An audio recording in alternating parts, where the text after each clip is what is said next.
Hello friends, welcome to another episode of Bollywood this week. Friends, इस हफ्ते की दूसरी फिल्म हम जो रिव्यू करने वाले हैं उस फिल्म का नाम है साहेब बीवी और गैंगस्टर पार्ट 3। वेल फ्रेंड्स, इस फिल्म को देखने से पहले आपको बहुत सारी चीजों का ध्यान रखना पड़ेगा। अगर आप इन सारी चीजों से वाकिफ रखते हैं या फिर मेरे बात से अग्री करते हैं, तब जब आप जाएंगे इस फिल्म को देखने के लिए, तब आपके लिए ये 2 घंटा 20-25 मिनट का एक एक्सट्रीमली एंटरटेनिंग राइड रहेगा। नहीं तो आप इंटरवल तक शायद सर्वाइव न कर पाए। पहली बात, अगर आपने जो पहले की साहेब बीवी और गैंगस्टर फिल्म देखी है तभी इस फिल्म को देखने के लिए जाना। ओके, अगर आपने पार्ट 1 नहीं देखी है, रणदीप हुडा वाली, या पार्ट 2 इरफान खान वाली नहीं देखी है, तो भूल के भी थिएटर में मत जाना। क्योंकि गाइस, तिग्मांशु धूलिया डायरेक्टर किसी भी तरह के हो, एक्टर भी हो किसी तरह के हो, उस पर कोई डाउट नहीं है। He is the best when it comes to directing a movie. He is the best when it comes to playing the villainous character in gangs of Wasseypur 2। लेकिन जो राइटिंग होती है उनकी फिल्मों की इतनी स्ट्रांग रहती है। आई मीन, एक एक कैरेक्टर, अगर किसी को किसी की फिल्म का सीक्वल बनाना है या फिर एक सीरीज को डायरेक्ट करना है, तो तिग्मांशु धूलिया से जाके सीखिए किस तरह पहली पार्ट से लेकर दूसरी पार्ट से लेकर तीसरी पार्ट में इतनी सारी कड़ियों को जोड़कर उन्होंने एक नैरेटिव बनाया है। तो जो ऑडियंस पहली बार इस फिल्म को देखने जाती है, obviously they are flummoxed, they are confused to the core के पिक्चर में चल क्या रहा है। इसीलिए आपको जितने भी लोग जो जाएंगे इस फिल्म को देखने के लिए, उसमें से 100 में से I think 35 to 40% have not seen साहेब बीवी गैंगस्टर पार्ट 1, पार्ट 2, और जो तीसरी फिल्म देखने गए उसमें सबके सब संजू बाबा को देखने के लिए गए।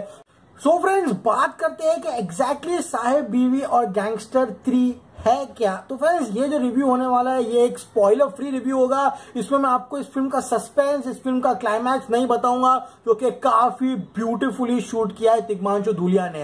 नंबर 1 गाइस, ऐसी फिल्में उन लोगों को पसंद आती है जो पुराने ख्यालात के हो, इनको रजवाड़ा घर देखना पसंद हो, शान और शौकत पिछले जमाने में किस तरह से राजा महाराजा रहा करते थे, महलों में, हवेलियों में, उनकी ठाट जो है जो अभी फिलहाल खत्म हो चुकी है, लेकिन आज भी वही रुतबे के साथ वो अपनी जिंदगी जीते हैं। वो सब अगर आपको देखना है तो आप जाके फिल्म जरूर देख के आए। तो चलिए शुरू करते हैं। फिल्म की कहानी क्या है। फिल्म की कहानी बहुत सिंपल है। जैसे आपको पता है, पिछले पार्ट में इरफान खान के खून के इल्जाम में हमारे जो साहेब है जिमी शेरगिल, उनको जेल हो चुकी है। अब माही गिल एक एमपी बन चुकी है। Mahi Gill does not want Jimmy Shergill to come back to the haveli. Mahi Gill खुश है रियलिटी सिंगिंग कंपटीशन में, लड़कियों को गाने के कंपटीशन में सिंगिंग किस तरह से आदमियों के साथ सो के उनको जितवाना, टेंडर पास करवाना, मस्त साड़ी वाड़ी पहन के घूंघट में, एमपी के लिबास में हर रात एक नए लड़के को हवेली लाना।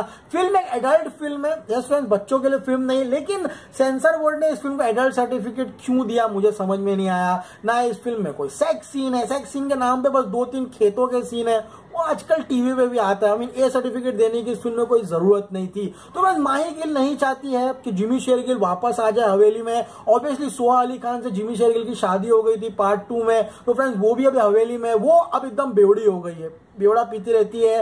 अब गाइस, जिमी शेरगिल कैसे भी एड़ी चोटी का जोर लगाकर जेल से बाहर निकलना चाहता है।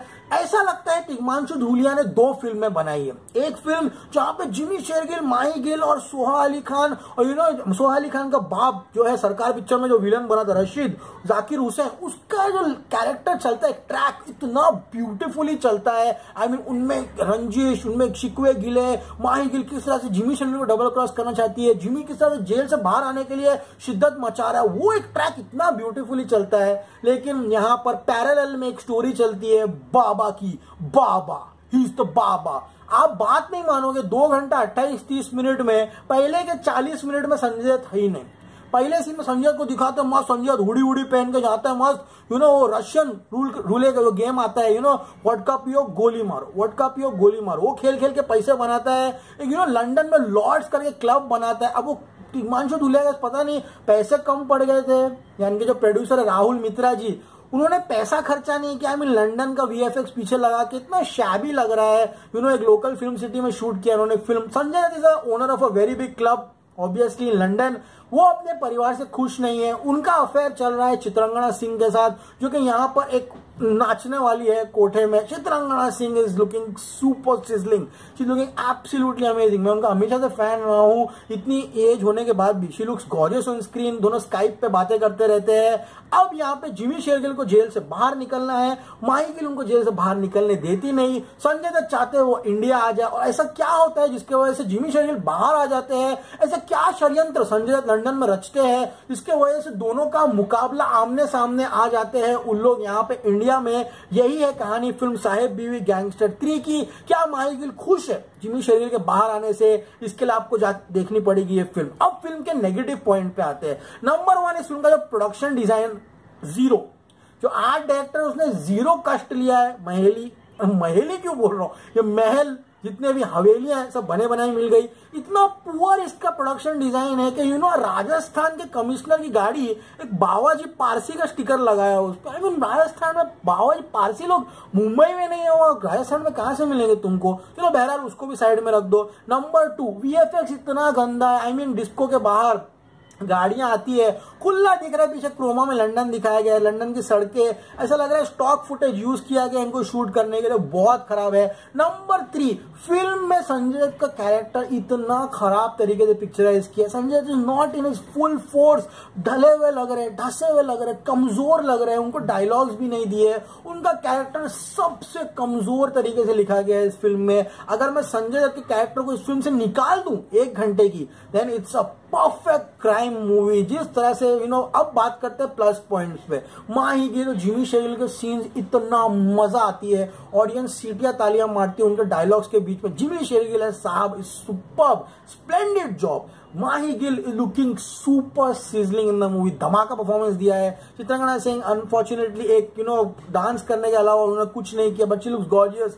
बाबा लुक्स वीक, बाबा लुक्स डल। 40 मिनट तक बाबा को डायलॉग नहीं दिया है इस फिल्म में। बाबा का कैरेक्टर इस फिल्म में बहुत खराब तरीके से लिखा गया है। पहले पार्ट में जिस तरह से रणदीप हुडा, इरफान खान होते थे गैंगस्टर, उस तरह से बाबा नहीं लगते। All in all Tigmanshu Dhulia is written a beautiful script, लेकिन बनाने में फॉल्ट खा गए। फिल्म में कबीर बेदी, दीपक तिजोरी as Baba's father and brother has done a fantastic job, लेकिन इस फिल्म का सबसे कमजोर कड़ी है तो वो है संजय दत्त, जिसको आप देखने के लिए जा रहे हो। तो जितने भी साहेब बीवी गैंगस्टर के फैंस हैं, जाइए, आप इंजॉय करोगे, लेकिन ये उम्मीद में मत जाना कि there's going to be a Baba show, वो नहीं हो पाया गाइस। मैं देता हूँ साहेब बीवी गैंगस्टर को 3 on 5 स्टार्स। तो गाइस अगर इस फिल्म का स्पॉइलर रिव्यू देखना है तो ये बहुत जल्दी आने वाला है, इसके लिए चैनल पे बने रहिए। अगर चैनल को सब्सक्राइब नहीं किया तो प्लीज सब्सक्राइब कीजिए। ये एपिसोड पसंद है तो लाइक करो बाबा।